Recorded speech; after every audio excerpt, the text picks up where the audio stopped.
money is to be in those chips, right? There'll be no more cash. And this is giving me straight from Rockefeller himself. This is what they want to accomplish. And all money will be in your chips. And so instead of having cash, anytime you have money in your chip, they can take out whatever they want to take out whenever they want to. If they say you owe us this much money in taxes, they just deduct it out of your chip digitally. Total control. Total control.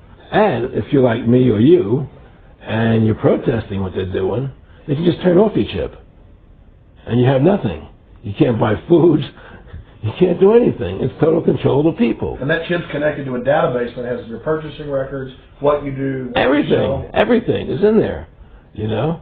And so they want a one world government controlled by them, everybody being chipped, all your money in those chips, and they control the chips, and they control people. And you become a slave. You become a serf to these people.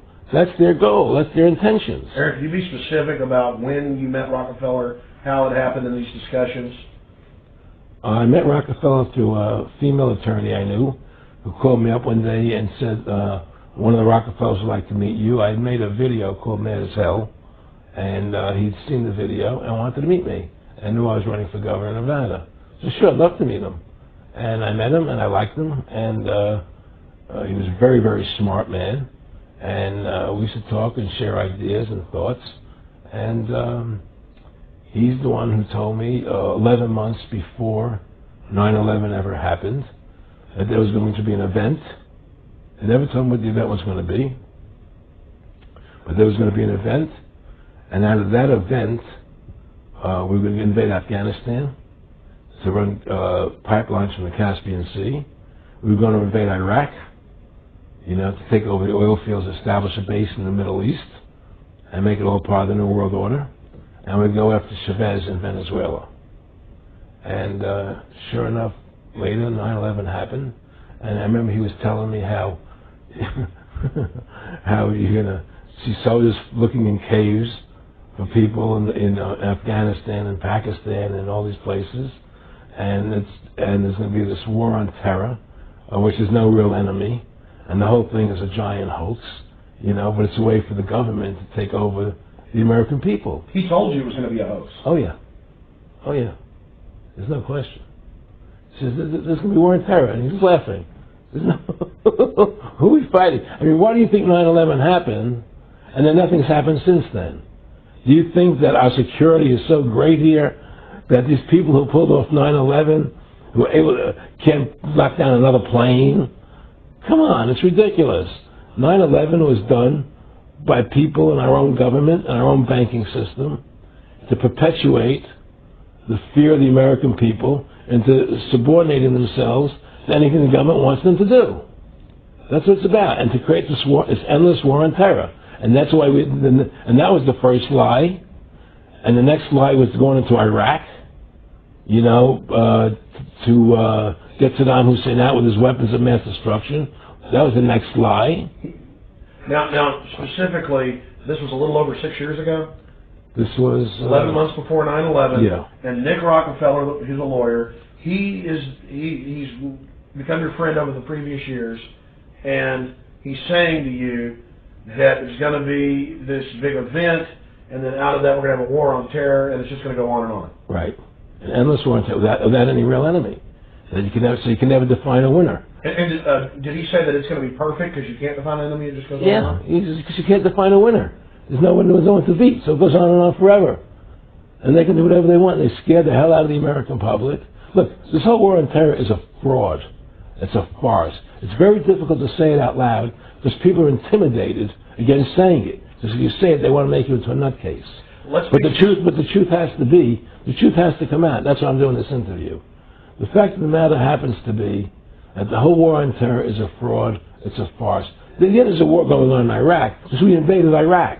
And people over there fighting, you know. But the war on terror, it's a joke, you know. And until we discover what really happened on 9/11 and who was responsible for 9/11, because that's where the war on terror emanates from. That's where it comes from. It was 9/11 that allowed this war on terror to begin. And until we get to the bottom root of 9/11, the truth of 9/11, we'll never know about the war on terror. Aaron, you said that he was, and I think it's important, and I know this about the Rockefellers, from Dr. Dennis Cuddy and many others, who literally, you'll be 20 years old in a lunch line at college, and notice David Rockefeller. And they're experts at recruiting and getting what they call players, and that clearly he was, I want to make it specific and just get you to reiterate what you said last night about you got 30% of the vote, you were having an effect, you made mad as hell, they knew that you'd started the Constitution Party, they knew that you were somebody who was taking action and getting things done, you'd already made some big films, had a lot of other successes, so they were trying to recruit you, and didn't it come down to the point of, hey, we are here to recruit you, and don't worry, your chip's going to say, don't mess with us, this guy's don't touch. Yes, that did happen. I was definitely being recruited. But it's more subtle than that. Well, in your words, just go through the process, and then what he said. Well, what it is remember, we were friends, and we used to come to my house a lot. We'd have dinner, we'd talk, and he'd tell me about business investments that he'd get involved in, and they would help me with this business investment or that business investment.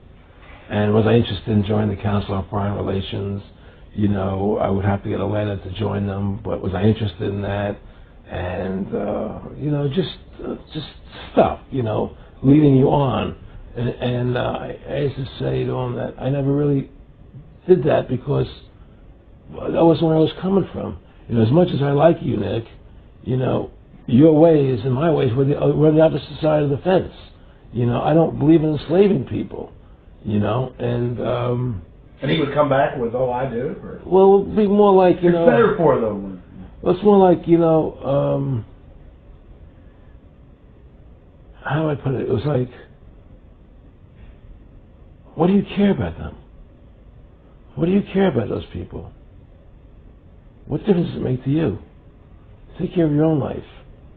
Do the best you can for you and your family. What do the rest of the people mean to you? They don't mean anything to you.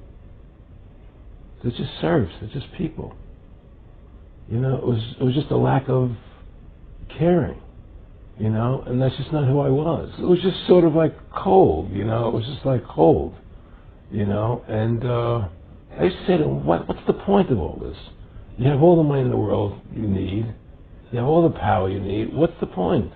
What's the end goal? And he said the end goal is to get everybody chipped, to control the whole society, to have the bankers, the elite people, the bankers and some governor controlling the world. And I said, all the people in the Council on Foreign Relations believe this way you do? He said, no. Most of them believe they're doing the right thing. A lot of them believe it's better off being socialistic. We have to convince people that socialism is really capitalism. Because America is becoming a socialist country. It's a communist country today.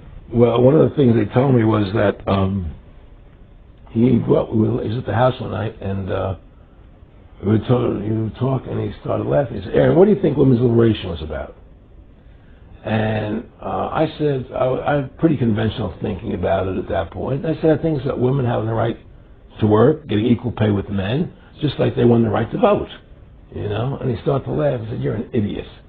And I said, why am I an idiot? He said, let me tell you what that was about. We, the Rockefellers, funded that. We funded women's lib, And we're the ones who got all over the newspapers and television, the Rockefeller Foundation. He says, and you want to know why? He said, there were two primary reasons. And one reason was we couldn't tax half the population before women's lib. And the second reason was, now we get the kids in school at an early age. We can indoctrinate the kids how to think. It breaks up their family. The kids start looking at the state as the family, as the school, as the officials, as their family, not as the parents teaching them. And so those are the two primary reasons for women's lib, which I thought up to that point was a noble thing. When I saw their intentions behind it, where they were coming from when they created it, and the thought of it, I saw the evil behind what I thought was a noble adventure.